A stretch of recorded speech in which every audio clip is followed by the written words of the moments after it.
Second Abu Azmi को आने दीजिए। मेरे साथ मुख्तार अब्बास नकवी भी जुड़ गए हैं, मैं उनका रुख भी करूंगा। अबू आजमी, आपने बोली एक बात, आपने बोला 900 साल हमने राज किया, हमने कभी हिंदू मुसलमान नहीं किया। कहने का तात्पर्य क्या था? कौन से 900 साल? कौन से 900 साल? कौन से 900 साल आपको मालूम नहीं? कौन से 900 साल? मतलब आप मुगल काल की बात कर रहे हैं? बस बहादुर शाह जफर के बाद उसने दिया था, और अंग्रेज, और उसके पहले ये देश सोने की चिड़िया था, और जब सोने की चिड़िया पे नजर पड़ी ना तो अंग्रेज देश में आया। किसका राज था? क्या बीजेपी का राज था? आरएसएस का राज था? तब तो कांग्रेस का राज भी नहीं था। जी हाँ, तो जब राज था मुसलमानों का इस देश के अंदर। तो आप कहते हैं औरंगजेब का काल अच्छा था? आपको औरंगजेब बहुत खराब लगता है, जरा उसकी हिस्ट्री पढ़ लो ना। आप तो मुझे लगता है आप लोग पढ़े लिखे जाहिल हो, इसका मतलब यही कहूंगा मैं आपको। सर, मैंने तो औरंगजेब को भी पढ़ा, मैंने तो दारा सिकों को भी पढ़ा। मुझे लगता है कि दारा सिकों का इतिहास ज्यादा बेहतर है। हिंदू यूनिवर्सिटी के अंदर औरंगजेब रहमतुल्लाह अलैह कहूंगा मैं, उनका लिखा हुआ लेटर लिखा रखा हुआ है कि बनारस की मंदिर को कोई भी तकलीफ नहीं होना चाहिए। मुझे लगता है कि भारतवर्ष को, औरंगजेब को नहीं, भारतवर्ष के मुसलमानों को दारा सिकों को फॉलो करना चाहिए। आपको समझाने की जरूरत नहीं। मेरे को समझाने की जरूरत नहीं, मैं अपने विचार रख रहा हूँ, मैं अपनी बात रख रहा हूँ। जैसे आपको आजादी वैसे मुझे आजादी अपनी बात रखनी होगी। आप बार बार ले जमात पीछे लगे हो जनाब। जमात के लोग कभी भी गलत काम क्या कनिका कपूर की बात नहीं हुई? क्या कर्नाटक में अगर फॉर्मर सीएम की शादी में लोग पहुंचे उसकी बात नहीं हुई? सबकी बात हुई, इसी चैनल पर डिबेट हुई, लेकिन आपको जमात दिखती है। मेरे साथ कह दो ना नरेंद्र मोदी जी 25 करोड़ मुसलमानों को मार दो ना, देखिए, खत्म करो, बाजी खत्म करो। ना नरेंद्र मोदी ने बोला 20 करोड़ मुसलमानों को मार देना चाहिए, ना यहाँ पर किसी ने बोला। ये आप सब कुछ बोल रहे हैं। ना ना ना ना जमात मुसलमानों को रिप्रेजेंट करती है। ना ना ना सर, मुझे लगता है कि साफ गोई से बात को रखना चाहिए।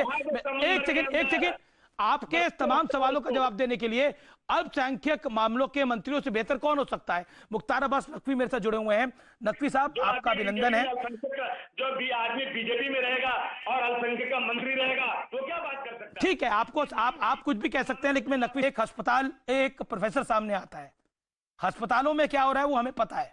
नकवी साहब देखिए, जिस तरह से जो गुनाहगार है उसके गुनाहों का महिमा मंडप हो रहा था अभी, जिस तरह से औरंगजेब के जुल्म का जो है वो महिमा मंडप हो रहा था, उससे कहा जाता है कि हम बहुत प्रताड़ित हैं, पीड़ित हैं।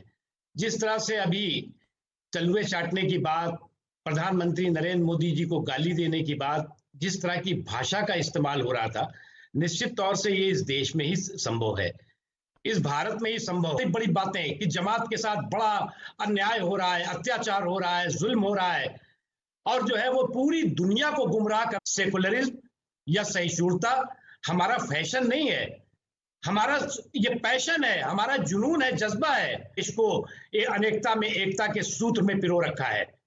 ये बात सही है कि कुछ लोगों को जो भाषा मैंने सुनी, मैं खुद जो है वो बहुत शर्मिंदा हुआ कि किस तरह से एक गुनाहगार को महिमा मंडित करने की कोशिश हो रही है, उसके गुनाहों को जस्टिफाई करने की कोशिश हो रही है। नहीं, मुख्तार अब्बास नकवी, इस भाषा पे आप हैरान क्यों रहे हो? अकबरुद्दीन ओवैसी ने भी यही भाषा बोली थी कि देखिए हमने 900 साल राज किया है, इनकी हिम्मत क्या है, ये अभी आए हैं 5 साल पहले। यही भाषा थी अकबरुद्दीन ओवैसी की। अगर ये लोग अगर मुगलों की पैदाइश है और मुगल उनके वंशज हैं और मुगल उनके आदर्श हैं, तो वो उनके साथ रहें। ये हिंदुस्तान जो है वो मुगलों का हिंदुस्तान नहीं है। अबू आजमी, मैं आपको मौका दूंगा, मैं ऐसा नहीं हूं कि आपका राइट काटूंगा, लेकिन अभी नकवी साहब को मौका मिलना चाहिए। आपने 9 मिनट अपनी बात को रखा है, 9 मिनट याद रखिए। ये हिंदुस्तान ये तालिबानों का हिंदुस्तान नहीं है, ये हिंदुस्तान हिंदुस्तानियों का हिंदुस्तान है। हिंदुस्तानी मुसलमान भी है, हिंदू भी है, सिख भी है, ईसाई भी है, हम मिलजुल करके रहते हैं। अगर कुछ इस तरह के लोग, जो लोग की इस देश की एकता, इस देश के सम्मान, इस देश के स्वाभिमान और देश के सौहार्द को बिगाड़ने के षड्यंत्र और साजिश कर रहे हैं, तो ऐसे लोगों की इस देश में कोई जगह नहीं होनी चाहिए जी। और हम एक चीज हम बताना चाहते हैं आपको कि इस देश का 99% मुसलमान ऐसे गुनहगारों के खिलाफ है।